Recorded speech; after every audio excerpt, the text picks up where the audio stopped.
People when they have American pay. Since you're, I don't mind the phones at all.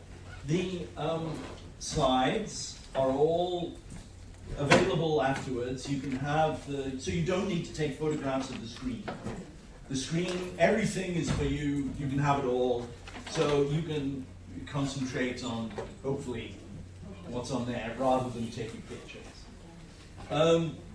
So I'm going to share with you in two talks what we do at Stanford with respect to what we do at Stanford to understand and bring about innovation, and also foresight, that is looking forward, strategic planning, tools and techniques that we can use to manage innovation in business and in society. So that's going to be my general topic, and a crucial component is leadership. Exactly. Yeah. So, innovation, strategy, leadership, and particularly in relationship to something that Stanford is very well known for, design. So, design, innovation, strategy, leadership. That's the topic for today. A little bit about me. So I'm Michael Shanks. I'm an archaeologist. So this gives me a little bit of a different view on things that you and I share an interest in: change, innovation, management, and such. But I look at things from an archaeological point of view. More about that in a moment. So I have this unit here in our Center for Design Research called Foresight and Innovation. This is in the engineering school. So I'm an archaeologist in the engineering school. I teach in science, technology, society, writing and rhetoric. And you are part of Stanford Continuing Studies today. We share what we have at Stanford with people outside of our university, people outside of our local community like yourselves. You're more than welcome. In fact, our Continuing Studies program has nearly 20,000 students. So we are quite big. So you are part of a bigger community. What do? What's my point of view? What's my point of view? Where am I coming from, as I say? So I'm an archaeologist. I take a big, broad view. It's crucial that we get past the short term and start seeing a bigger picture for all sorts of reasons. Not least that there are items on our agenda today with respect to the economy, culture, population, climate change, economics, migration. All of these are big issues. I take a broad view on them all. And not just what are we going to do in the next 5 years, what has happened to us in the last 5 years, but as an archaeologist, I look back thousands of years. And I'll share some stories with you today about that. So I'm very interested in the way of design. What we do as designers in companies, in organizations, how do we use design techniques, design tools, design methods to bring about things that we want to happen? It's as simple as that. I take a long-term perspective on this is a key word: human experience, human making, and yes, change and innovation. And for foresight, I'm going to explain a little bit today about how we view foresight at Stanford, strategy, how we look ahead.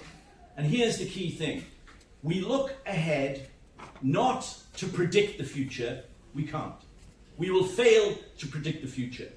We look ahead to prepare ourselves for what we never expected. And we do that by gaining knowledge of who we are now, insight into who we are now and where we've come from, hindsight. So to look back is crucial for looking forward. It's not just about feeling our way into the future. This is a science of foresight. Okay, so I'm an archaeologist in a design school looking to the future. Things that I have done. I've spent 10 years, a decade, in the city and port of Rotterdam. Rotterdam, until 2006, was the biggest port in the world. And then 5 Chinese cities took over. And Singapore has become quite big too. So Rotterdam is a massive port. It's a wonder of the world. And it's an extraordinary city. For 10 years, I've helped Rotterdam plan for the future. It's below sea level. Rotterdam is all below sea level already. So that's going to cause problems in the future. It is also, the port is responsible for 20% of carbon emissions in Europe. One port, 20% of carbon emissions in Europe. And so it's been a tremendous challenge to bring down the carbon footprint of the port. Big strategic issues, an archaeologist helping out. I'm interested in the future of cities. The city, living in a city, is the future. In 2050, 3/4 of the world will live in cities. Currently, about 55% of people live in cities. By 2050, 3/4 of the world will live in cities. This is challenging. How do we design cities for the future?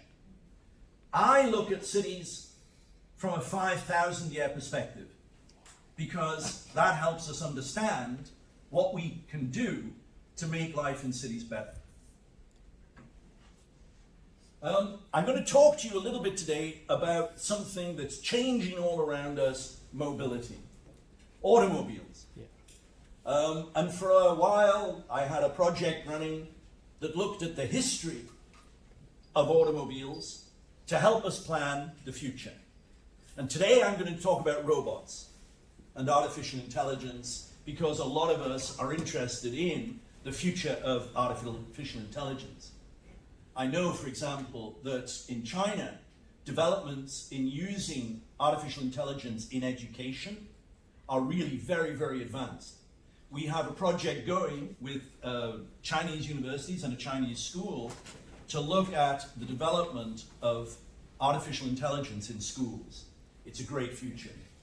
But I'm going to talk to you today about artificially intelligent cars. And I'm an archaeologist. Yeah, I dig up ancient sites. And I do work in museums as well. And I work with companies. These are some of the companies I've worked with and organizations. And typically, it's about what I'm going to be talking to you today about: change, how we manage change, how we bring about creative innovation, how you change your company to be ready for the future.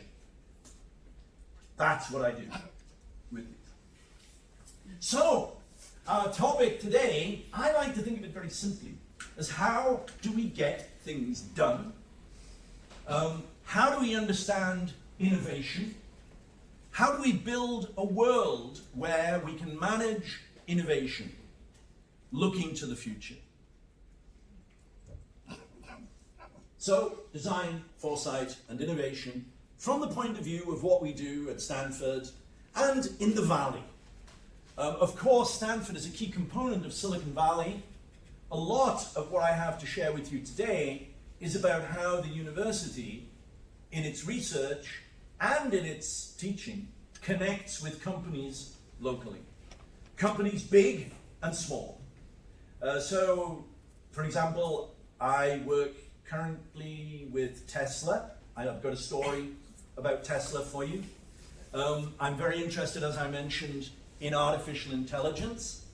And I have a great interest and link with Apple, who are spending an enormous amount of money, of course, researching artificial intelligence.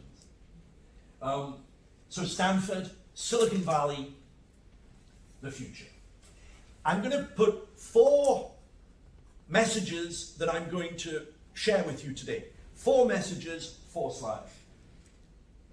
The first, sometimes when we're looking ahead, sometimes when we want our businesses to be more efficient, to be more profitable, when we want our organizations, our communities to be forward-looking, we think absolutely of innovations, things that can be new, things that are going to take us into the future, things like technology, things like robot cars, things like smart cities, where you have lots of sensors giving you information that can be processed to manage a city better. We focus so much on things. Key message, it's not the way to do it. Look not to innovations, seek out innovators, people. Not innovations as things, innovators, people. My biggest message about today is, it's all about people. We think the world is all today about technology, new technology, high tech, software, new kinds of hardware, all sorts of issues around things. We think that technology determines everything. It doesn't. I have a 5,000 year and more perspective on how things change. It's never about technology first. It's always about people. And that is the biggest message for today. It's always about people. So when we put teams together and we think we need an expert on sensors, we need an expert on new chips, we need an expert on robotic manufacture. No. It's not that you don't need those. They come after you find the right people and you find the right ways to put people together, to work together. It's always first about people as innovators, as collaborators, working together. That's one of my big messages for today. And so, in a world today which is so full of change, one thing is certain: if we try and predict the future, we're going to get it wrong. We always have. Instead of focusing on technology, and specialized expertise, what we need are teams of smart, creative, flexible people who can think outside the box when the unexpected happens. That's our biggest finding, our biggest research, our biggest concern: you, people. How we can help ourselves become more ready for unexpected futures. For there is one thing that is certain: the future is uncertain. That's the key. So people, that's message number 1. Message number 2, strategic foresight and design innovation. And sometimes it gets called this: design thinking. Stanford is very famous for design thinking. More about that in a moment. Design thinking and strategic foresight are toolkits that innovators, you, can use to help you innovate, prepare for the future, build your businesses, build your communities, build your teams. So it's toolkits I'm going to be talking about. These are not rocket science. They're very simple sometimes, ways that you can make your community, your team, your business better. Toolkits. Proven toolkits. There's also something else I'm going to talk about in this. It's kind of like culture, mindset, your attitude. So, people, attitude, tools. These are the core of my messages for you today. Next, anybody can pick up these toolkits. These are not just for experts. You can share, and we do, share toolkits mindset, ways of generating new ideas. We can share it with all sorts of people. It's not difficult. But there's one thing that you need, and this is on the topic we have today about leadership. With the right culture and leadership. You need the right culture in your team, in your group, in your organization, in your company. You need the right culture, mindset, attitude, values. This is all human stuff. This is people stuff. And it comes from the top down. Leadership is crucial to culture. Culture is crucial to helping people help themselves. And finally, people. It's all about people. And what do we mean by that? We mean experiences. Experiences are what it's all about. You are in the world of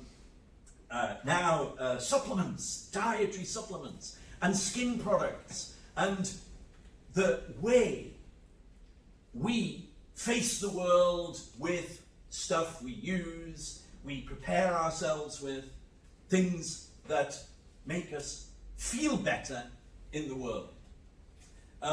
The key way of looking at this is in terms not so much of product, but experience. This is to focus on people in their experiences, and that's what I'm going to be talking about today. Experience and, that other word there, cultural values. So my little stories are going to follow through on all of these points.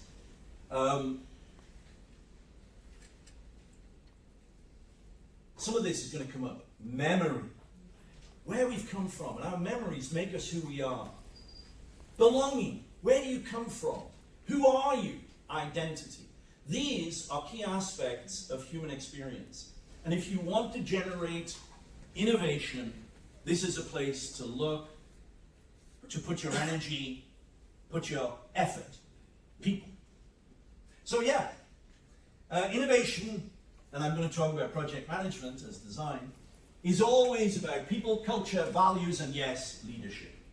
That's the big picture. And I'm going to now take you through two stories that will help see what I'm talking about here. So yeah, I mentioned. Let's look at artificial intelligence and robot cars.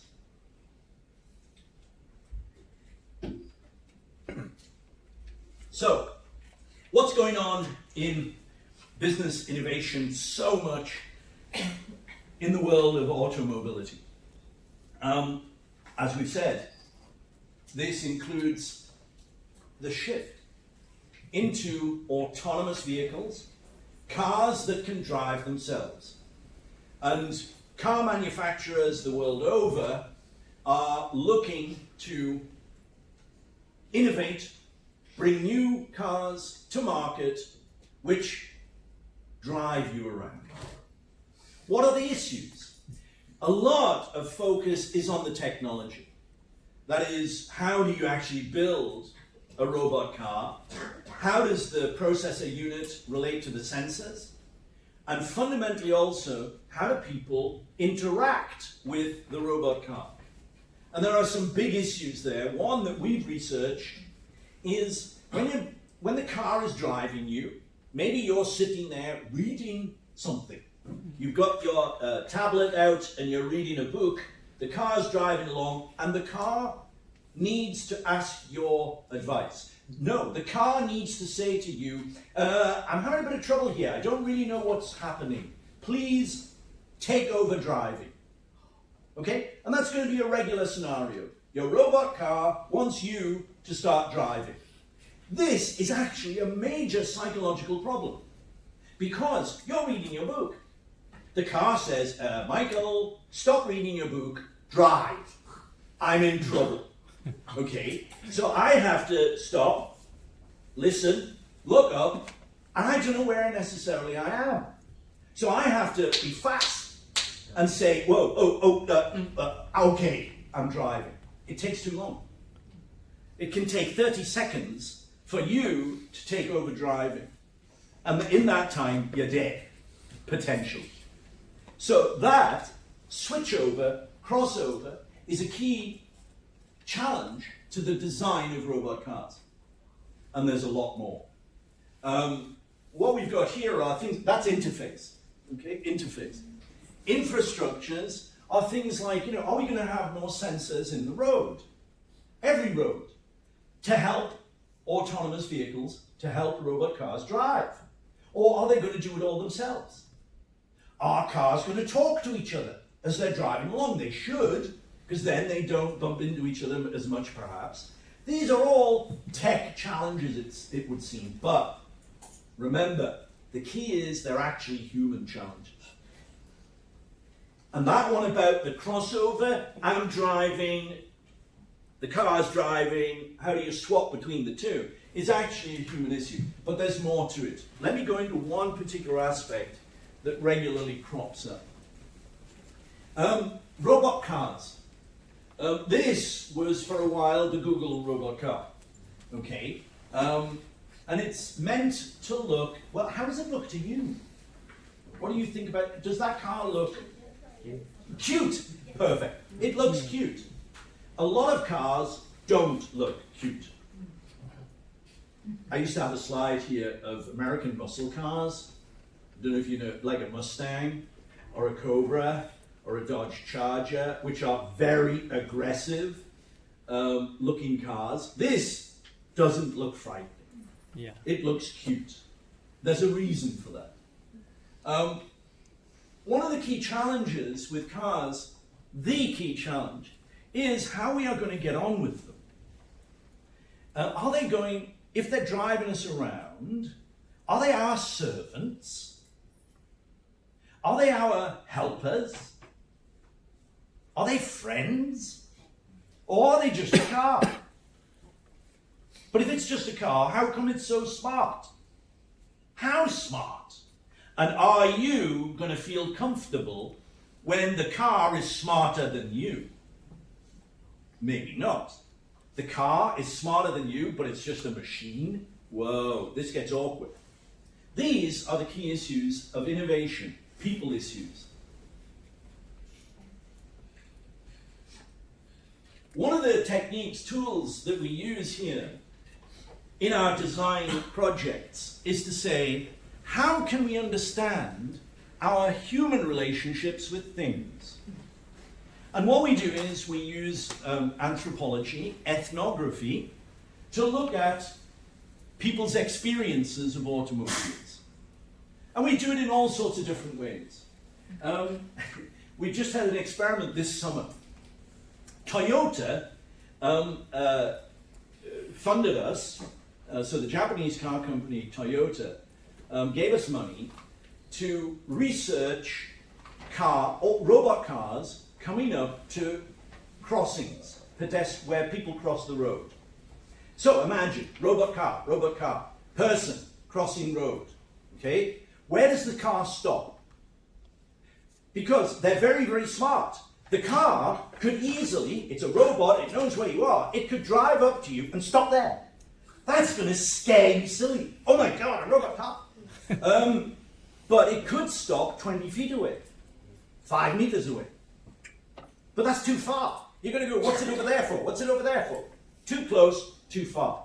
So what is the ideal distance for a robot car to stop when you are crossing the road so that you do not feel threatened or bad or whatever? And it's a very, very important question, because Toyota need to program their cars to stop a certain distance from a pedestrian crossing. So we went out with, I should have a photograph, I don't have a photograph. We have a car at Stanford. It's not a robot car. It's an ordinary car, but it's made to look like a robot car. So we have a driver who dresses up as a seat.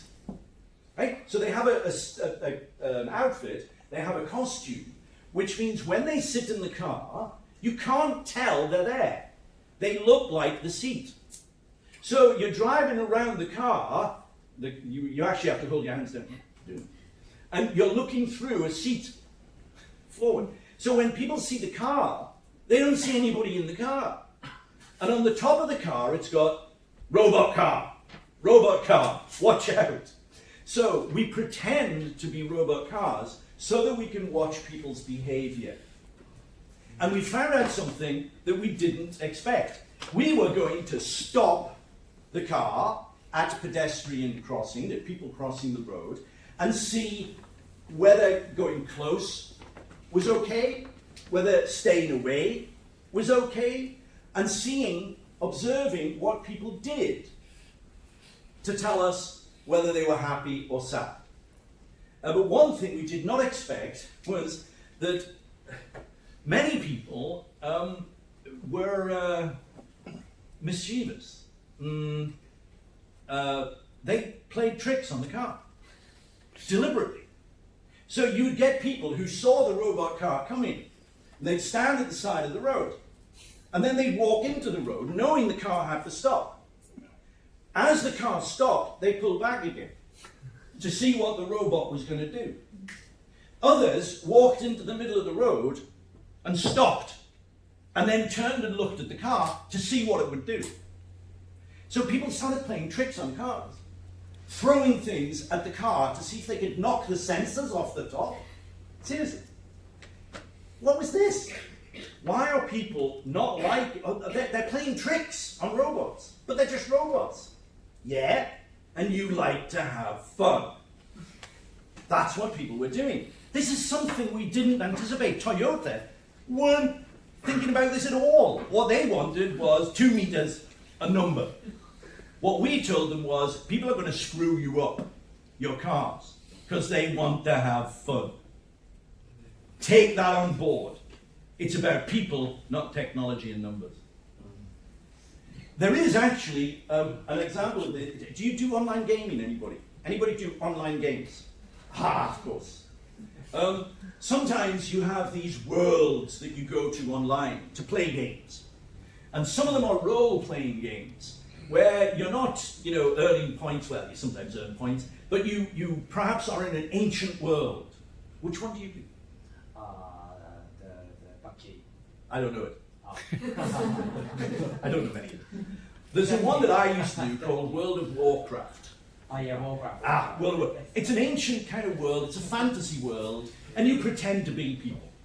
One of the things that I found out very early on was that I would go to have fun in this world, but there were people there who didn't want me to have fun. There's a whole phenomenon we in English call griefing. Griefing. Where there are people in your online world who get fun out of making your life horrible. They have fun making your life, and we know about this. We know online trolling, about being nasty to people, being horrible to people, is actually very, very common. So what is that? Well, we've got to take that into account when we're designing robots. Because poor robots are going to get treated horribly. Or are they going to treat us horribly? These are the issues. That is getting to the heart of the human side of innovation. You need to understand the user experience, and remember, users are not just us. That car is a user. This is a friend of mine called Masato Inoue. He's Japanese, and Masato Inoue designed an electric car that's very popular in the United States called the Nissan Leaf. He also designed that car there. This was the 2012 Tokyo Motor Show, and that is called PIVO. PIVO, which stands for, I can't remember. Anyway, Masato, I had a wonderful conversation with Masato, where he talked about the future of automobiles. And Masato described an afternoon with his robot car, PIVO. And it was like this. Masato loves the forest. Masato loves food. He loves his Japanese food, and especially picnics with sake. So he's out in the forest of an afternoon. His robot car has taken him out there. He's in the forest. He has a wonderful picnic and a little bit too much sake. He doesn't want to drive home. He sits in PIVO and says, "Take me home." The car pulls down the roof so that Masato can lie back and look at the trees as they drive home, and not at speed, but slow, because electric cars don't make any noise. The only noise you get from electric cars is wind and tires, the road. So you, if you go slowly, don't have wind noise, you don't have road noise, you have silence. In the forest, nicely mellow after your lunch, lying back as your car takes you for a walk. Isn't that a beautiful concept? And it's quite out of how we understand cars today. But that is a potential future. But look what Masato did. He said, think of the experience, not the technology, the experience. But Pivo, I looked at it and I said, okay, I like the story, Masato, but I don't like the car. And he said, have a look inside. And he opened up Pivo. There it is, look, you see. And you sit in there, and it's got, this is like a gaming handset, okay? And that is Pivo. It's a little head. It sits on the dashboard. It has two eyes. It looks at you. I said, who's that? And Masato said, that is Pivo. And I said, I don't like Pivo. Pivo's looking at me, staring at me, and Pivo knows what I'm thinking. Masato says, oh yes, because Pivo is your robot servant. And I said, I don't like it, it's creepy. And Masato said, but Pivo will be your friend. I said, robots are not people's friends. And he said, but they are. This is an enormous cultural difference. In the Western world, in America and in Europe, robots have always been threatening. They're the bad guys in stories.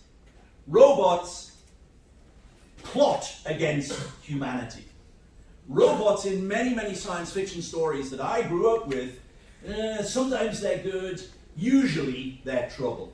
And there are so many movies like this. In Japan, robots are friends. So Pivo is your friendly robot. When you get in Pivo in the morning, Pivo looks at you and says, Michael, it looks as if you haven't had a good night's sleep. Why don't I drive you this morning? Masato thinks that's great, because Pivo is your friend. I think, don't like this, Pivo is going to report the fact that I'm too tired in the morning to my insurance company. And the insurance company is not going to like the fact that I drive the car when I'm tired, and is going to raise my insurance premiums. That's how I think of it. Masato sees Pivo as a friend. Relationships, the human factor. And it, of course, is cultural. In Japan, robots are friends. Masato told me about all the comics, the graphic novels that he read in Japan about friendly robots. This is who I think of. I don't know if you know, that was the governor of California. That is Arnold Schwarzenegger. No. Yeah, the Terminator. It's Terminator, exactly. Terminator arrives on the planet to kill people. Okay? And it plays on this fear we sometimes have of robots. That they are going to attack us, report us, do us harm. These are human cultural issues that are at the heart of designing relationships with things. The cultural factor. So, in a way of looking forward, we need to be looking at human experiences now, of how we look at robots, human experiences in the past, movies about robots from the 1920s and 30s and 40s and 50s, because they make us who we are now, our views of robots. We need that to look forward. We need to gain perspective, but there's more. When we're designing robots, we're designing emotional and ethical relationships. This is at the heart of all design. It's at the heart of all innovation. Again, it's people, emotions, how people feel, ethics, what they think they should do. Can a robot car be responsible for its actions? If a robot car causes an accident, do you send the car to prison? Yeah. If not, who do you blame? Yeah. Key question. Yeah, you blame the technology. In which case, you blame the owner of the patent. The company. The company? Yeah, Yes. exactly. But it's an ethical question, and we're going to have to face it. Another one, how smart should they be? We can potentially make things very smart. Should they be smart? Do you want them to be really smart? Smarter than you? Because that's not difficult. Should they have emotions? These are beautiful questions, deep questions, at the heart of people and innovation. Now, we might think that these are new challenges. Robots are new. The word only was invented, robot, by a Czech, somebody from Czechoslovakia, in the 1920s. We've had notions of machines before. Robots? No. Robots, and of course artificial intelligence, smart machines, emotional relationships with things, cultural attitudes to robots. These seem to be new challenges. They're not. They seem to be about technology. Artificial intelligence is technology. We have to deal with it. Your world, all of our worlds are going to change because of robots, automation, machine learning, artificial intelligence. It's coming fast. Is it a technological issue? Remember, it's always, in the end, about people. How? When we haven't had robot intelligences around. They're new. No, they're not. Robots have been around for thousands of years. It's just we haven't called them robots. What do I mean? What is a robot? What's a robot car? What is a friendly robot? Has anybody got a little robot helper at home? You can get them. Sony have been making them for a long while. Yeah. Little kind of dolls. Yeah. The dog, the small dog. Yeah. They're cute, maybe. But they haven't been around for thousands of years. Well, think of what they are. Robots are potentially feeling, thinking, capable, and indeed maybe responsible others. They're in our lives. We get on with them. Maybe they think, maybe they feel. They certainly do stuff. And that doing is going to have an impact on jobs, on your life, on the things that you want to do and can't do, or are too expensive to do when a robot can do them much cheaper. They're going to be involved in our lives. But they don't look like us sometimes, although perhaps they should. And they are certainly not human. That's what makes us think that they're not old, that they're new. But in fact, robots have been around for thousands of years. For most of human history, robots, that is, thinking, feeling, capable others who weren't part of your community, they were slaves. We've had robots for thousands of years. That's the human perspective on robots. They're not new. All of these questions that we think are about technology are actually about us. Who we think we are, where we think we've come from, and who is with us and who's against us. Who's on the inside, who's on the outside. Because robots seem to be on the outside, yes, but look at the world today. We keep thinking very much about borders, boundaries. We're on the inside, you're on the outside. This is as old as human history. And robots are coming into that world in a way that they've done for millennia. That's a human perspective on robots. They're cultural matters. Of membership. Should robots be like us? Because they're going to be part of our society. Why shouldn't they be able to vote? If they're smart, why not? These are big issues about people. But really what's it about? It's about you, your group, your community, your values, who you want to spend time with. This is the heart of not just our businesses, innovation, technology, it's the heart of our human world. That's the kind of perspective we like to take when we're even looking at high tech such as machine learning and artificial intelligence. It's the shock of the old.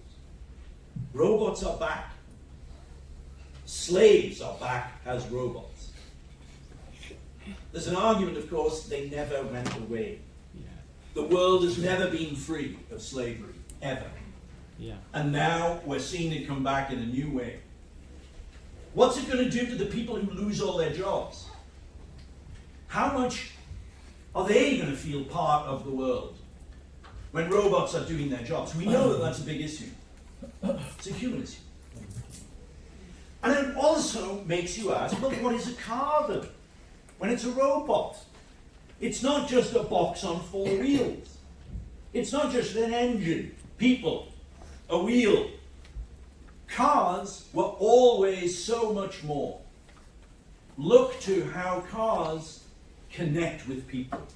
Look to how technology connects with people. Look to how skin products. Look to how cosmetics. Look to how food connects with people. That is the method. That's the technique that we use to understand what we should be doing to prepare for the future. So that was cars. Don't assume you know what a car is. So kind of like be innocent. When Masato imagines, going for a walk with his car, that's just so beautiful. Because he's asking, can a car not be a companion on a walk? It's not a box on four wheels. It's something else.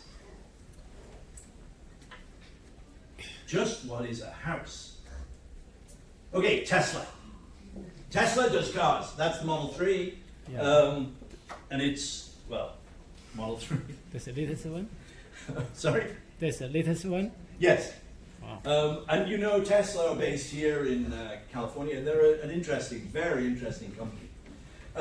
Tesla makes cars. Well, yes, but that's not their main business. Tesla is an energy company. And this is the story I tell about a project that I've been finding out with them at Tesla. It's about houses. They're an energy company. Energy is a big item on our agenda. Human experience, energy seems to be about tech, okay? Again, remember, it's about people. How? Well, it's about how we live in the world, certainly, but let's follow a new product from Tesla. First, though, they're an energy company. They got into cars to try out batteries. You know that one of the big issues in the world today is not just the source of our energy, it's supply. That is, carbon-based fuels can be turned on and off. Whether it's on your stove, you turn up the gas, the electricity, it comes out of the wall, it's always there. Solar energy, only when the sun's out. Wind energy, only when the wind blows. Windmill needs to go round. Solar panels need to be in the sunshine. Okay, so the major challenge in renewable energy sources is storage. Batteries, or some other way of storing energy. Tesla got interested in batteries and developed a battery for automobiles that was much more efficient than the batteries being used by other companies, GM, Toyota, Nissan were not getting there. Never mind BMW and the European companies. They weren't Tesla made a big innovation. So they're an energy company interested in storage of energy and also, yes, generation of energy. Imagine a world where we do have storage for renewable sources of energy like the sun. The sun never has got a lot of energy. Okay, there's a lot of energy in the sun. It makes the world work. Imagine if you had all of that plus some. You would have abundant energy. You would have no shortage of energy. Tesla imagined that future. We often think of the future as being about no energy, we're going to run out of oil, we better, drill Alaska, we better drill the Antarctic and the Arctic, get every last drop of oil out of the earth, and then we're going to die. Well, that's one scenario, very negative. Imagine positively. No, we have all of the wind energy and sunshine energy we could ever want. And that's what it looks like. It's a house. It looks like an American house. It's quite large. American houses kind of be large. This has got 3,000 square feet. Oh, I don't know what that is in meters. But anyway, it's quite big. It has not just one Tesla, 2 Teslas. There's another one there. Okay? It's got an ordinary roof. It looks very beautiful and all the rest. But it is not just any house. This has been specially designed. This house provides 160% of its owner's annual needs. 160%. That is 2 Tesla cars, all the transport, all the driving you want to do, all the energy you want, and you've got a 60% surplus. Your house is a power station. How? It just looks like a house. Answer, tiles. Tesla have been developing not solar panels. Well, yes, solar panels. Solar panels can be tech-looking. They look like technology. You stick these technology panels on your roof, generate electricity, and they look bloody awful. Sorry. But anyway, they don't look nice. People don't want all the time to put solar panels on their roof. It spoils the look of your house. Tesla offer you tiles. They look like Stanford tiles. Tiles from where I used to live in Europe, Wales.